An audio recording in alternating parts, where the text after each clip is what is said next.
All right, so we are going to continue building our backend APIs. So first we are going to now create the subscribe or unsubscribe API, and followed by the API to add and also read comments, and also the user history API where we can see all the viewed videos of the user. And we're also going to implement the API to get all the video information from the backend. I'm going to first go ahead with the subscribe or unsubscribe API. For that, I'm going to open source main Java folder, and I'm going to mainly create it inside the user controller class. So I'm going to create a new endpoint of type HTTP method post. So I'm going to type in post mapping, and this is going to be subscribe, the request mapping / user ID, right? So this method is going to be public void subscribe user, and this method is going to take a path variable of type user ID. So this is going to be a string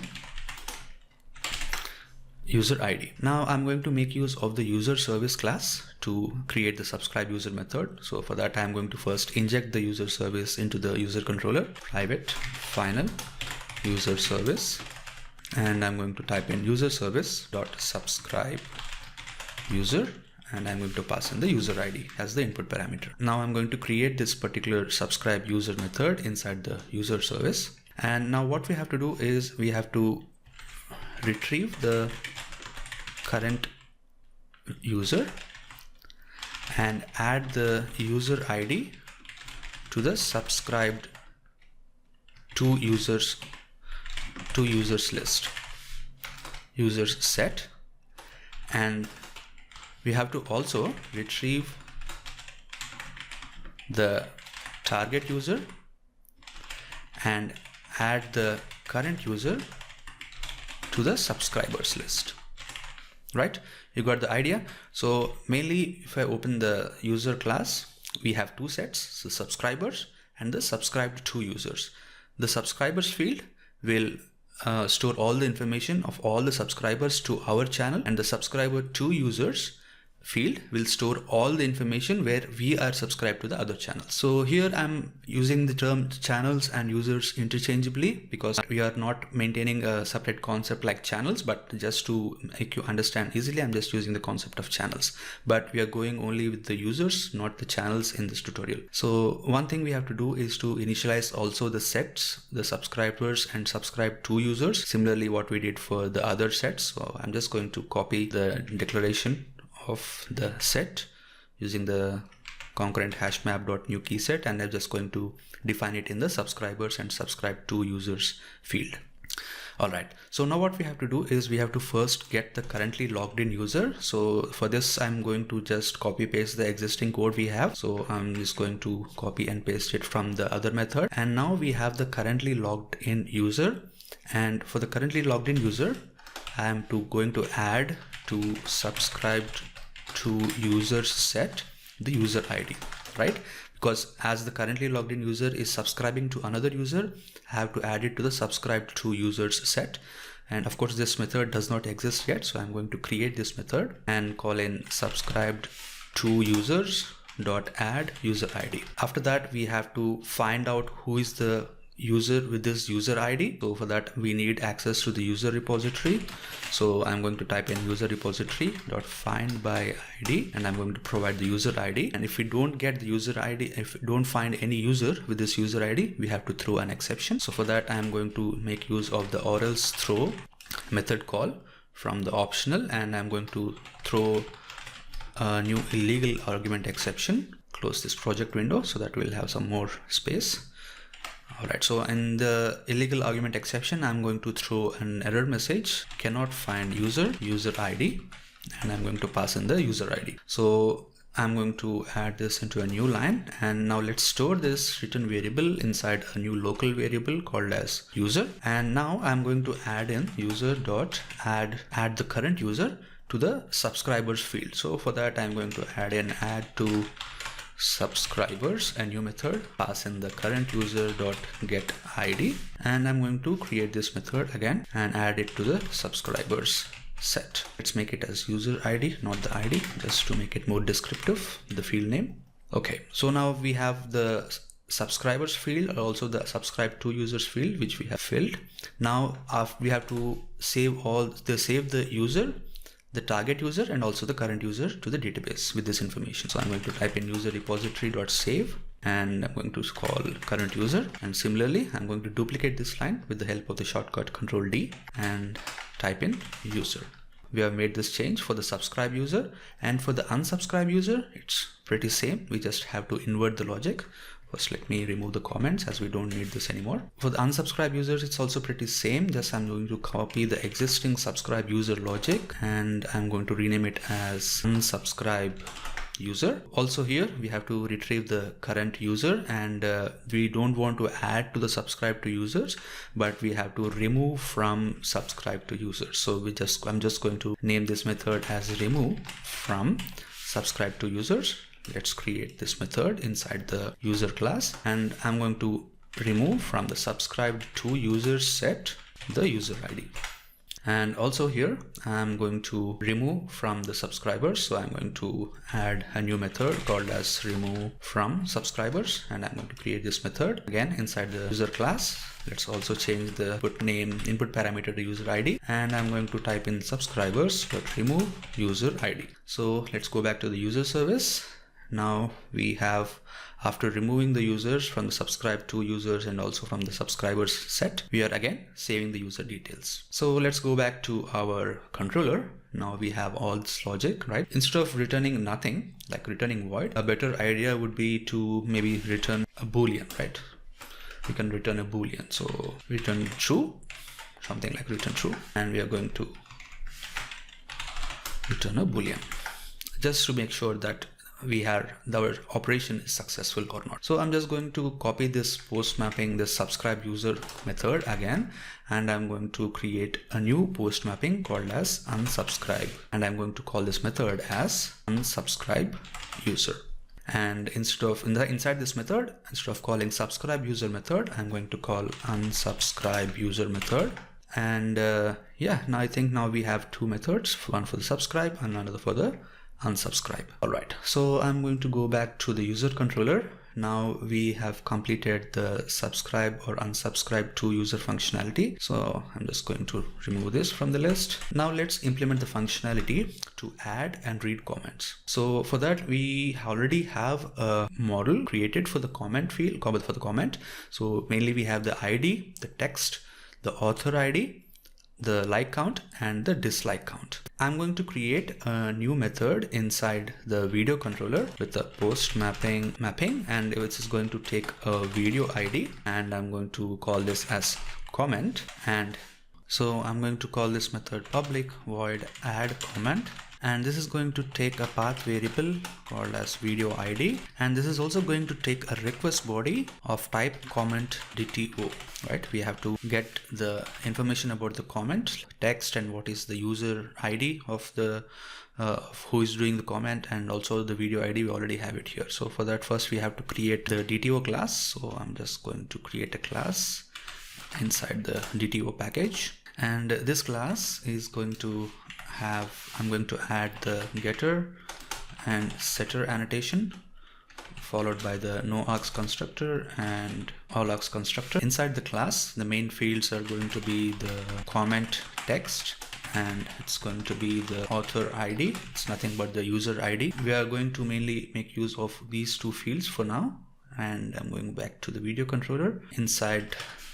Now I'm going to call the video service dot add comment method, and I'm going to pass in the video ID and the comment DTO. And this add comment method is still not existing. I'm going to create the add comment method, and in here we have to first get the video on which the user has commented. So first that I'm going to type in third get video by ID to pass in the video ID, and let's store the return object inside a variable called as video. And from the comment DTO, we have to map it to the comment object. So I'm going to first create an object of the class comment, and I'm going to type in comment dot add set text is going to be comment DTO get comment text. Comment dot set author ID is going to be comment DTO dot get author ID. Now I'm going to set the comment to the video. So by typing video dot add comment and passing the comment, and I'm going to create this method inside the video class, typing in comments list, comment list dot add comment. And here we also have to initialize this comment. So just to again make sure this is thread safe, we are going to initialize it to copy and write array list instead of array list. If you want to improve your knowledge about multi-threading on concurrency, there is a very good book, which is not a beginner's book, but it's a very good book by the name of Java Concurrency in Practice. This will help you understand and also increase your understanding about the Java concurrency, and it's one of the best books written on this topic. So I highly recommend you to read this book if you are interested to improve your knowledge about multi-thread and Java concurrency. I will provide a link for this book inside the description section. If you like, you can go and buy the book from there. So going back to the video service, we have added the comment to the video. Now it's time to just save this video by typing video repository dot save video, and we are going to add the response status back inside the video controller. We are going to add the response status http status dot okay, and I think we did not add the response status for the other ones we added, so I'm just going to add the same response status also for the subscribe user, unsubscribe user, and also for the register user endpoints. Now let's implement the endpoint to get all comments and finally get all videos. So for that, it's going to be a get mapping video ID followed by comment, and also here the response status is going to be http status okay, and here I'm going to return a list of comment DTO as we are retrieving all the comments for a given video. So I'm just going to return a list and make sure that I import the list from the Java util package, and I'm going to call this method as get all comments, right? This is going to take in a path variable called as video ID, and in here I'm going to type in video service dot get all comments for the given video ID, and I'm going to create a new method called get all comments.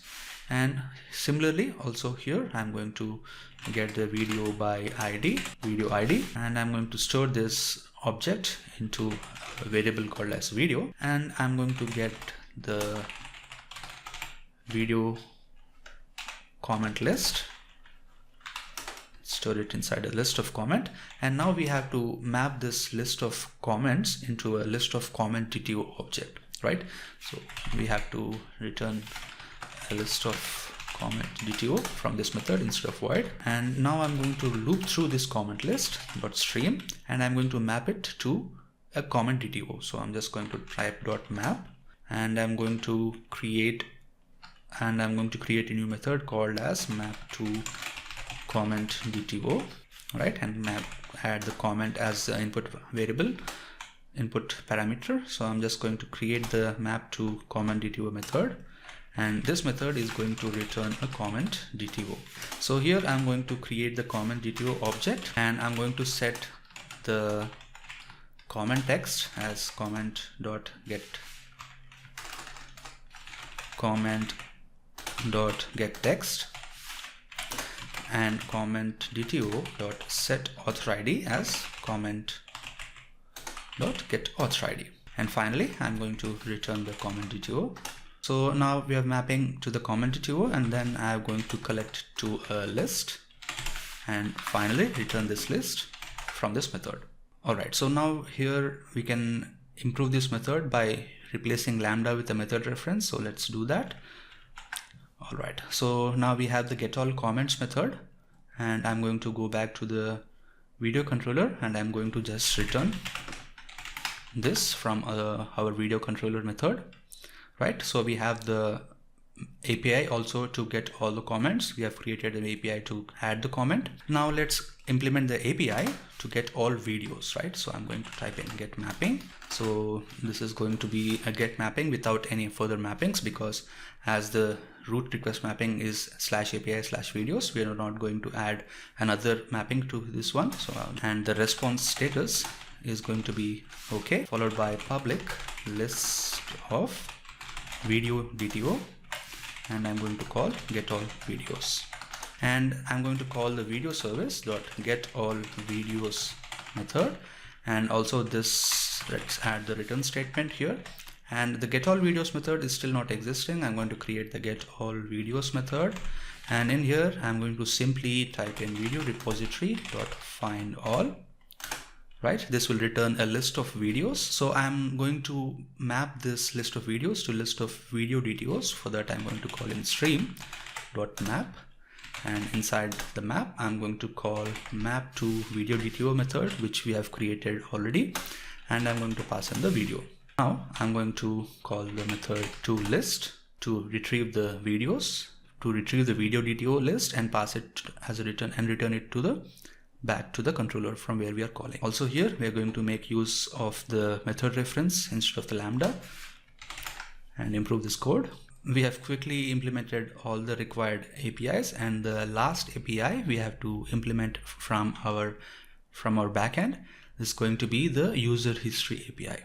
So for that, I'm going back to the user controller and create a new get mapping, and I'm going to type in user ID / history. Right, so this is going to be the list of videos which the user has watched. So for that, I'm going to add the response status also as okay. We are going to return a set of strings, right? So we are mainly going to return the set of video IDs where the user has watched recently, and let's also make sure to import this set. So I'm going to call it as user history, and I'm going to take in the path variable called as user ID. And I'm going to call in again the user service dot user history method and pass in the user ID. Let's also add the return statement, and I'm going to create the user history method. And now first I'm going to get the user based on the user ID. So for that, I'm going to simply copy the existing code we have written for the unsubscribed user. So mainly we have to retrieve the user based on the user ID. So let's do one thing. Let's extract this particular code inside a new method. I'm going to type in Ctrl-Alt-M, and this will create a new method called get user by ID, and IntelliJ is going to suggest some changes. I'm just going to keep original signature, and I want to replace this on the all areas of the code. So now we have the get user by ID method, and now I can use this inside wherever I want without duplicating the code, right? So now we have the user. So now I'm going to type in user dot get video history, and I'm going to just return simply from our method. So we are mainly adding the video IDs to the user's video history. So whenever we are getting the video metadata, so let me open the video controller, and if I go to the get video details method, you can see that we are adding the video ID to the video history of the user. So we are just retrieving that particular data by using this user history API. So we have implemented almost all the APIs which are necessary from the backend side. So in the next video, we're going to implement this functionality from the front end side, and hopefully this is going to be, the next video is going to be the last video in the series where we can complete the UI part of the tutorial, and I will see you in the next tutorial. Until then, happy coding techies.